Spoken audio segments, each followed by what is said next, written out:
Hi everybody, my name is Tito Vega. This is my lovely wife Jeanette and one of my daughters, Destiny Vega. I have three more other daughters, Elisa, Sophia, and Leilani.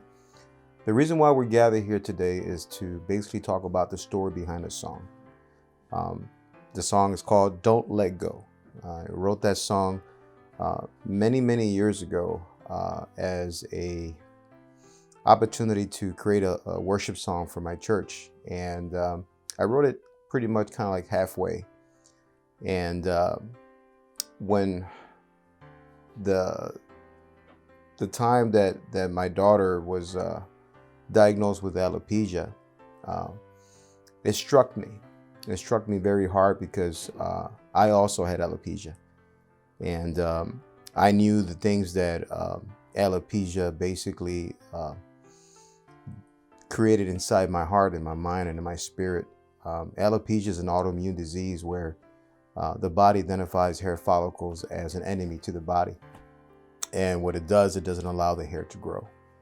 So, growing up with that at the age of 5, being bullied sometimes, having like low self-esteem sometimes based on what I was going through, having my daughter diagnosed with the same thing, it kind of had my whole lifehood just flash before my eyes again. And it was very difficult for me. And when I went back to look at the song, the lyrics of the song, one day I opened up a book, which I have it in here, and I was reading, the first couple lyrics of it. And one of the lyrics of the song is, I know it hurts. I've been there too. At that moment, it kind of struck me that God was actually giving me a song before my daughter being diagnosed with alopecia. It was kind of preparing me, preparing me not to let go of his promises, not to let go of his joy that only comes from him, not to let go of hope during the trials, during the tribulations. And this song itself is a song that's bigger than destiny, bigger than alopecia. As I continued writing the lyrics of the song, I discovered that this song is a platform of hope for anybody going through a life bomb. And it actually motivated me to continue with the project. Well, growing up with alopecia was a challenge. First I had like black curly hair, and when I first was diagnosed with alopecia, it started with a quarter-sized bald spot. And I would basically just kind of comb over it, and that part would grow and another bald spot would occur, and I would comb over that one. So I became a hairstylist pretty much overnight, just combing my hair, doing different styles. And growing up, you had to wear hats sometimes because the bald spots got bigger and bigger. So, now my hairstyles turned into different type of hats. And learning how to wear a hat, and sometimes having hats taken off of you by older kids. And, that would pretty much kind of put me in a bad place a lot. But, thanks to my mom and my dad, my mom especially, she always was encouraging me, letting me know that, you're handsome, you're beautiful, there's nothing wrong with you.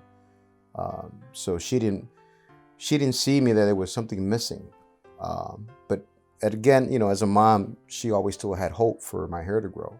She wants to see me happy, and but she learned what happiness really was, and it wasn't based on hair. And then she basically kind of transferred that emotion, that feeling towards me. As I began to grow, yeah, there were moments in time where I didn't think that, I thought there was something missing. There were moments in times where I didn't think of myself as being handsome. Maybe, will I ever get married? Will someone want to be with me and spend the rest of their life with me? All those questions came up in my heart and my mind. And as I grew older, I pretty much learned to find the silver lining in my situation, and not look at what was missing, but look look at what I had, and to be able to embrace those things. And as I grew older, that made me hopeful to know that there was nothing wrong with me, that somehow it was turning into a plan. I wasn't too so sure about it, but as I grew older, I began to see the small pieces of the puzzle begin to connect. And all of a sudden I began to embrace who I was. And then that fear, just like little by little, would kind of like disintegrate, So that's one of the first things that I began to feel in my journey with alopecia. And as I grew older, I remember the age of 20 was the first time I decided just to take off my hat for the very first time and just embrace who I was. And at that moment, I said, you know what? This is me. I'm going to embrace me. I'm going to let the world know who I am. And it was a life-changing experience. And not letting go of hope, not letting go of happiness, not letting go of dreams. Sometimes when you go through any kind of situation in life, you feel that you have nothing to hold on to, but it's not true. Your very situation that you're going through is an actual bridge that's being built little by little for you to cross over, for you to share your hope story for someone else. And that's what my journey with alopecia basically in a nutshell looked like. Well, having alopecia, you always think of who is going to like me, who wants to be with me. Will they see me for me, or will they look at something else? Throughout my journey with alopecia, when I basically embraced who I was, because I think in order for me to feel complete, I have to feel complete. I don't have to wait for someone else to complete me. And I think when I reached that moment, where I felt complete just with myself, then I was ready to look for someone else who also felt complete. And that's where I met Tita. My name is Tito. Her name is Jeanette, but her nickname is Tita. And I didn't know that. So the first time I saw her is when she walked into the church, and I was singing. And in the middle of my song, I was looking at her at the same time, which I shouldn't have. But she got my attention. We began to kind of like talk and become friends, and it was so natural. It was so natural. It was so natural because when she looked at me, she wasn't looking at my head or staring at my head. She was basically just looking into my eyes, and I would look into her eyes, and like I didn't see any flaws in her, and she didn't see any flaws in me. And because of how I saw myself, I felt confident. But I won't lie, I think the way she looked at me, she also made me feel confident as well. And that's what true love is basically looking at real love, what real love is. And I'm blessed. On September 25th of 1999, we got married, and we've been married for 21 years. And I say that because a lot of people that have either a condition, missing an arm or blind, sometimes they think that they'll never find love, and it's not true. First, you have to love yourself. You not to let go of who you are based on the condition that you have, but embrace who you are and figure out what the purpose is of why you may be going through that challenge. And later on, you'll figure out that your situation actually created a bridge for someone else to hear your story, to also help, to also have hope.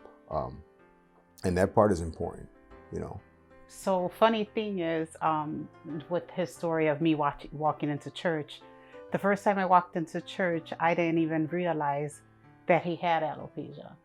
So being his friend for months on end, I never looked at that and never even noticed it until somebody said, well, have you noticed that, Tito doesn't have facial hair? And I'm like, wait, Tito doesn't have facial hair? No, I've never noticed it. And even after somebody pointed it out, it wasn't a big thing to me because, how there's this saying about the soul and the eyes are the only thing that never change on person. So I kind of fell in love with, beyond Tito's singing voice, obviously, but his eyes. So looking at hair and looking for hair was never something I noticed. And even after they pointed it out, for me, it wasn't such a big issue. It was just hair. So getting a relationship with him, it was beyond that. And then just getting married and deciding to start a family. Starting a family, we never really knew or said we want a boy or a girl. Of course, I'm better with girls because my family's full of girls. So when we did decide to have a family, and then we had 4 girls, it didn't shock me. The shocking thing about Tito is he's so good with girls. The girls just came naturally to him, and the way he dealt with them was natural. So having our girls is just such a great highlight of our life. Like we push so much into them. We do so much for them. God is always the center of our life, and hope is always the center of everything we do. But right beyond that is them. They are everything. So having these 4 little girls and them being everything, and then having Elisa, and she gets to an age where she's good. No alopecia, no, critical sicknesses. And then Lon comes, and it's all good with Lon too. And then here comes our Destiny, and we named her Destiny because we thought we were done. So she wrapped up our destiny. And of course, God has his prize and gives us Sophia. But her name, Destiny Victoria, was big for us. And her name was picked out with intention. So when we get this bundle of joy, who's Destiny, and she's just like, she can pick up a dance in 2 seconds. She can just entertain a whole room, and all eyes are on her forever. At the age of around 4 or 5, we went on vacation. And we were in Wisconsin in our own cabin, and I was brushing her hair, and I have the pictures of them sitting on the stairs, the 3 of them before Sophia. And I noticed a little spot, and I was like, okay, it could just be, little girls brushing their hair, getting messy, spots happen. So then a couple of days later, I noticed another one. So then, of course, I shared it with Tito, and I'm like, okay, we have a couple of spots with Destiny. This never happened with the other girls. So we continued to enjoy our vacation. But from vacation, I went into the room and called and left a message for the doctor. And it's like, as soon as we get back, we need to see you. So something's going on. And we never really told Destiny, boom, there's a spot in your head. We just let her be Destiny. Like we let her enjoy our vacation. We enjoyed our vacation, and we kept on moving. And then when we came back, of course, we took the normal precautions a parent would take, going to the doctor. But in the midst of that, constantly just reassuring her of hope and who she is, and, what we've pushed into her. And I think as a mom, it's big with me just dealing with her and having other girls in the house. But I think one of the best parts of this journey, and her still having hope, and her still having joy, and her still being full of life, was having Tito there with his experiences to just constantly push. And I can teach her on a girl perspective, but he teaches her on a relatable perspective. And him just showing her the confidence he has and the person he is, that, Tito's a very confident person. I probably am way less confident than he is. And him just showing her to just walk with your head up high and be who you are. And we're just still doing that, even while she's becoming a teenager.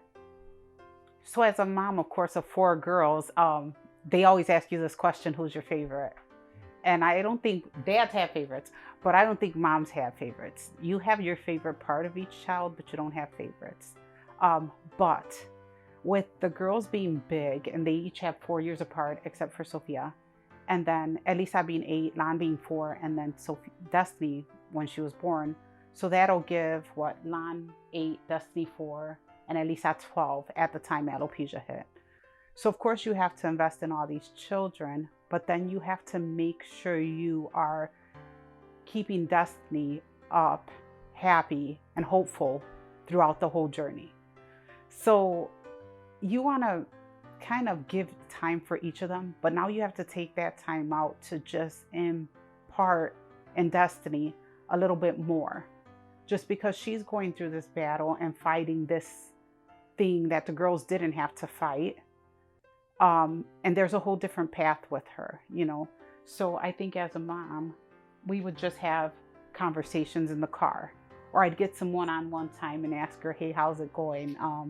You know, and just kind of let her bounce her feelings off of us, and then just constantly telling her how great she is. And it's not a lie, and it's not because she has alopecia. If anybody meets Destiny, they know she's one of them special ones who there's some greatness in her. So as a mom, I constantly would just make sure that little side conversation was happening with Destiny. Or on Crazy Hair Day, I'd make a call to the school and say, well, then I want my child to be the exception, and she's going to wear pajamas, but she's not going to be left out of something weird like that. So I always think as a mom, I do that extra step.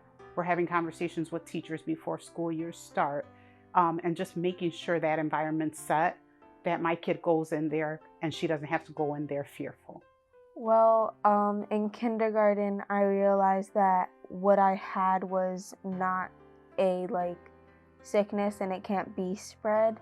I realized that it's just something that I have, and that it's gonna be hard going through it. And some days you have your ups and some days you have your downs, but it's fine because you just go through it and you can't change about it. I realized that I didn't have something that normal people had at the age of 5, but I was diagnosed with alopecia at 4, but I didn't realize it until I was 5, and it was hard knowing that because I was just a kid, so I didn't really know how to deal with it, and it was just weird, but I got through it. It was easier knowing that I wasn't alone and my dad had it, and it wasn't just me. So it gave me more confidence because I thought it was just me. I thought it was just only one person had it, not millions of people around the world. So it was cool, and it gave me a little boost of confidence. Well, I started gymnastics in 1st grade, and it was easier for me, and it just came naturally to me, and it was just something that I could always do. I was always doing it anywhere. You just can't see me without not dancing or doing gymnastics or doing a flip. It's just something that you don't see me not doing. I'm always doing it, no matter what, and it always is something that I can take my stress off with, and if I just need something to do, I will just do it in my room. I heard the song after gymnastics one day. I think it was on a Tuesday after gymnastics, and he played it on the speaker, and I thought it was really cool, and I didn't know yet, and I couldn't tell anybody about it, and the song was so cool. This was before everything, just him singing it. It was really cool, and it did give me confidence in knowing that there is something going on behind the scenes, and this song is bigger than all of us combined, and it's really cool.